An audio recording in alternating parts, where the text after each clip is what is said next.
English మాట్లాడడానికి భయపడుతున్నారా? అయితే మీకోసమే ఈ స్పోకెన్ ఇంగ్లీష్ క్లాసెస్. వెంటనే కాల్ చేసి జాయిన్ అవ్వండి. అమ్మ, లవ్ మ్యారేజెస్ అయితే ఇప్పట్లో బాగా జరిగిపోతూ ఉన్నాయి. ప్రతి ఇంట్లో అప్పుడు అంటే చాలా పట్టు అంటే కులాల మతాలు ఇప్పుడు కూడా ఉన్నాయి, కాదని చెప్పాలి, చాలా తక్కువ. బట్ లవ్ మ్యారేజెస్ అయితే ఎక్కువ జరుగుతూ ఉన్నాయి. అంటే మనం పిల్లలకి ఈ లవ్ మ్యారేజెస్ గురించి వాళ్ళు లవ్ చెయ్యక ముందు చెప్పడం బెటరా, ఒకవేళ లవ్ చేసిన తర్వాత వీళ్ళకు తెలిసినప్పుడు ఎలా చెప్పాలి, అంటే ఆ లవ్ మ్యారేజెస్ వల్ల ఎలాంటి పరిణామాలు జరుగుతాయి అనేది తల్లిదండ్రులు పిల్లలకు ఎలా చెప్పాలి, ఏం చెప్పాలి? సో మీరు మంచి టాపిక్ అండి. కాకపోతే ఏంటంటే ప్రేమ వివాహాలు, ఇంటర్ కాస్ట్ వివాహాలు, దాని తర్వాత ఒక స్టేట్ నుంచి ఒక స్టేట్, అంటే కంప్లీట్ గా నార్త్ ఇండియన్స్, సౌత్ ఇండియన్స్, చాలా మన కల్చర్ అంతా చాలా క్వైట్ డిఫరెంట్ గా ఉంటుందండి. సో ఏది ఏమైనా కూడా ఇరువురు ఇష్టపడ్డారు కాబట్టి ఎటువంటి అంటే అడ్డంకులు వచ్చినా మేము పెళ్లి చేసుకుంటాము అనే నిర్ణయం తీసుకున్న తర్వాతనే ఈ కాలంలో తల్లిదండ్రులకు చెప్తున్నారు. సో అది ఏది ఏమైనా కూడా దాన్ని మనం ఏం ఆపలేము. కొన్ని సందర్భాల్లో బాబు చేసుకోవద్దన్నా కూడా చేసేసుకుంటున్నారు, అది వేరే విషయము. చేసుకుంటాము అని పట్టుబడినప్పుడు తల్లిదండ్రులు తప్పకుండా ఇంకా సరే అని అంటారు. అన్న తర్వాత కూడా అసలు నువ్వు పెళ్లి చేసుకుంటున్నావు, ఓకే, మాకు తలవంపులు వచ్చినా పర్వాలేదు, మేము బాధపడ్డా పర్లేదు, నువ్వు సుఖంగా ఉండడమే మాకు కావాల్సింది అని కొన్ని విషయాలలో వాళ్ళు రాజీ పడిపోయి పిల్లలు చెప్పిన మాట వింటున్నారు.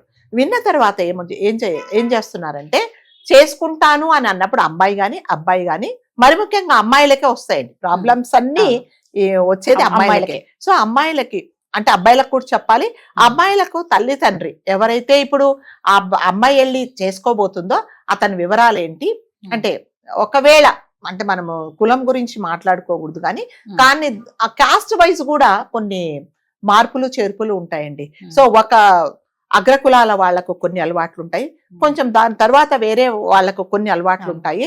మరి నువ్వు పెద్ద కులం నుంచి వెళ్ళి వేరే దానికి వెళ్ళినప్పుడు మరి అక్కడ పరిస్థితులకు నువ్వు ఇది చేసుకుంటావు. సపోజ్ ఒక అమ్మాయి ఉందండి, ఓన్లీ చాలా వాళ్ళ ఇంట్లో పూజలు వ్రతాలు, పొద్దున్న లేస్తే ఆచారాలు సంప్రదాయాలు ఉన్నాయనుకోండి, అసలు నాన్ వెజ్ అంటే వెల్లుల్లిపాయలు కూడా తినరు. కానీ అతను ఏంటంటే ఇప్పుడు అమ్మాయి చేసుకోబోయే ఫ్యామిలీలో వారంలో 4 రోజులు నాన్ వెజ్ తింటారు, వెల్లుల్లిపాయలు లేనిది అసలు జరగదు, పూజలు పునస్కారాలు అసలు ఏమీ ఉండవు. సో ఎటువంటి డిసిప్లిన్ ఉండదు, ఎందుకంటే వాళ్ళ పెరిగే పద్ధతి అది, వాళ్ళ పద్ధతి అది. మరి అలాంటప్పుడు నువ్వు వెళ్ళి అక్కడ నువ్వు అడ్జస్ట్ అవుతావా అనేది క్లారిటీగా ఉండాలండి. సో అంటే ఈ అమ్మాయి దాదాపు 23 సంవత్సరాలు 22 సంవత్సరాలు ఒక వాతావరణంలో పెరిగి నువ్వు సడన్ గా అక్కడికి వెళ్ళినప్పుడు నువ్వు ఎలా కంఫర్టబుల్ గా ఉంటావు? సో అంటే అక్కడ వెళ్ళొద్దని చెప్పట్లేదు, అక్కడ ఎటువంటి పరిస్థితులు వచ్చినా నువ్వు అడ్జస్ట్ అయిపోవడానికి నువ్వు రెడీగా ఉన్నావా అనేది తల్లి మరి ముఖ్యంగా చెప్పాలి. నువ్వు ఇక్కడ అంటే ఏం చేస్తావు, పొద్దున్న లేయంగానే పద్ధతి ప్రకారం లేచి స్నానం చేసి పూజ చేసుకొని, మీ ఇంట్లో పద్ధతులు అవి, పూజ చేసుకొని కాఫీనో టిఫినో తాగి ఒక పద్ధతి ప్రకారం ఇల్లంతా నీట్గా పెట్టుకొని ఉంటారు. కానీ అక్కడ లేదు ఆ పద్ధతి, ఎందుకంటే వాళ్ళ పద్ధతి లేదు అది. మరి అక్కడికి వెళ్ళిన తర్వాత నాకు వెళ్ళంగానే నాకు ఇల్లంతా శుభ్రంగా ఉండాలి, ఎక్కడ వస్తువులు అక్కడ నీట్గా ఉండాలంటే వాళ్ళు జరగదు అక్కడ. మరి అక్కడ పోట్లాటలే జరుగుతాయి. మరి ఆ వాతావరణంలో నువ్వు అడ్జస్ట్ అవుతావా అనేది కూడా కంపల్సరీగా ఈ అమ్మాయికి క్లారిటీ ఉండాలండి. మరి ముఖ్యంగా ఏంటంటే పద్ధతులు, ఈ పద్ధతులు ఎలా ఉంటాయంటే ఒక్కొక్కరికి ఒక్క పద్ధతులు ఉంటాయండి.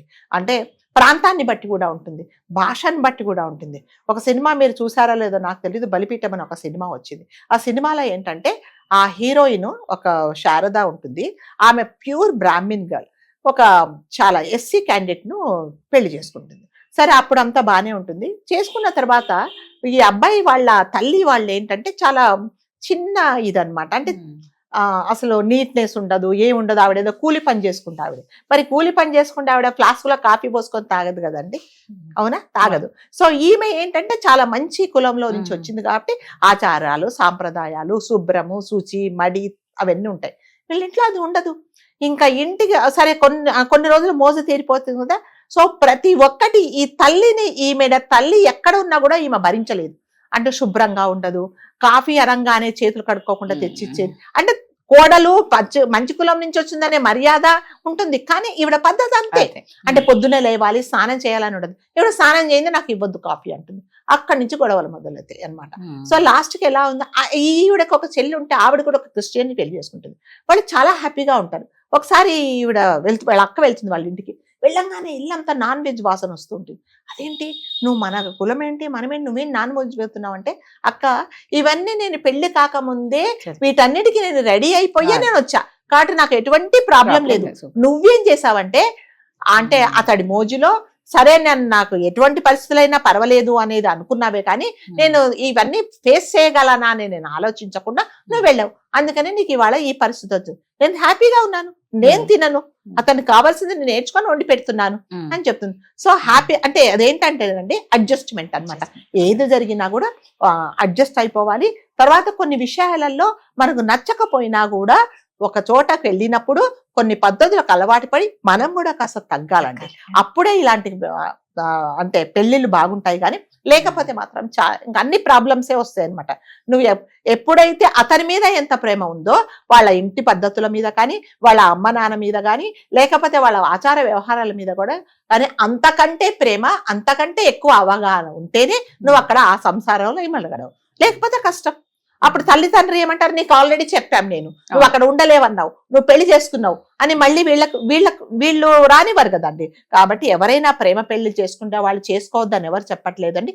చేసుకోబోయే ముందు ఇవన్నిటి గురించి ఏది జరిగినా కూడా నేను అక్కడ అడ్జస్ట్ అయి ఉంటాను, అన్నిటికీ నేను అడ్జస్ట్ అయి ఉంటాను అంటేనే మాత్రమే మీరు ఇలాంటి వాటికి తీసుకోండి. లేకపోతే ఏంటంటే మళ్ళీ పోట్లాటలు, మళ్ళీ విడాకులు, మీ పద్ధతి నాకు నచ్చలేదు, మీ సాంప్రదాయాలు నాకు తెలియదు అనేసి అటువైపు ఇటువైపు అంటే తల్లిదండ్రులు పోట్లాడుకునే పరిస్థితి వచ్చిందనమాట. సో అబ్బాయి కూడా అలాగే ఉండాలండి. అబ్బాయి కూడా అంటే అతను పెరిగిన వాతావరణం ఏంటి, మరి ఇక్కడ ఇంట్లో ఏంటి అనేది కూడా అతను కూడా అవగాహన ఉండాలి. లేకపోతే మాత్రం ఈ సంసారాలన్నీ అసలు విడాకుల వరకే వచ్చేస్తాయి మళ్ళీ. కాబట్టి ప్రేమ పెళ్లి చేసుకోవద్దని చెప్పట్లేదు. చేసుకోబోయే ముందు మీరు వీటన్నిటి మీద క్లారిటీగా ఉంటే మీకు ప్రాబ్లమ్స్ ఉండవు. మీరు అన్నట్టు ఏంటి అంటే పేరెంట్స్ ఎంత చెప్పాలో అంత చెప్తారు, తర్వాత దాన్ని ఎలా అడ్జస్ట్ అయి ఉండాలి అనేది అమ్మాయి చేతిలోనే ఉంటుంది. ముఖ్యంగా అయితే అమ్మాయిలే. సో ప్రతి చోట సర్దుకుపోయే గుణం ఉంది అంటే మాత్రం ఖచ్చితంగా వాళ్ళు హ్యాపీగానే ఉంటారు. అది అతిగా సర్దుకపోతే మాత్రం మళ్ళీ కష్టమే. మళ్ళీ ఎంత సర్దుకోవాలో అంతే. మీ సంసారం బాగుపడేంత వరకు సర్దుకోండి అంతే. సో అంటే మీరు అన్నట్లు అప్పట్లో లవ్ మ్యారేజెస్ చాలా అరుదుగా ఉండేవి. అంటే ఇంట్లో చెప్పినట్లు వినేవాళ్ళు. ఇంకొకటి ఏంటి అంటే ఇప్పుడు కల్చర్ బాగా మారిపోయింది కాబట్టి ఇప్పుడు నిర్ణయాలు తీసుకొని ప్రతిదీ వీళ్ళ చేతిలో చెప్పేస్తున్నారు అంతే. చేసుకోవాలా అని ఇష్టపడ్డానా అని చెప్పట్లేదు. నువ్వు నీకు నచ్చితే నువ్వు సరే అంటే నీ ముందు చేసుకుంటా, లేకపోతే నేను చేసేసుకొని వస్తాను అంటున్నారు. కాబట్టి తల్లిదండ్రులే ఒక మెట్టు దిగి వాళ్ళ మాటలే విండి. ఎందుకంటే పిల్లలే ఇంపార్టెంట్ వాళ్ళకి. కాబట్టి అడ్జస్ట్మెంట్ అనేది కంపల్సరీగా ఉండాలండి. వాళ్ళ జీవితాలు బాగుపడేంత వరకు అడ్జస్ట్ అయిపోవాలి. మరి మితిమీరిన అడ్జస్ట్మెంట్ అయితే మళ్ళీ అది వేరే దారితీస్తుంది.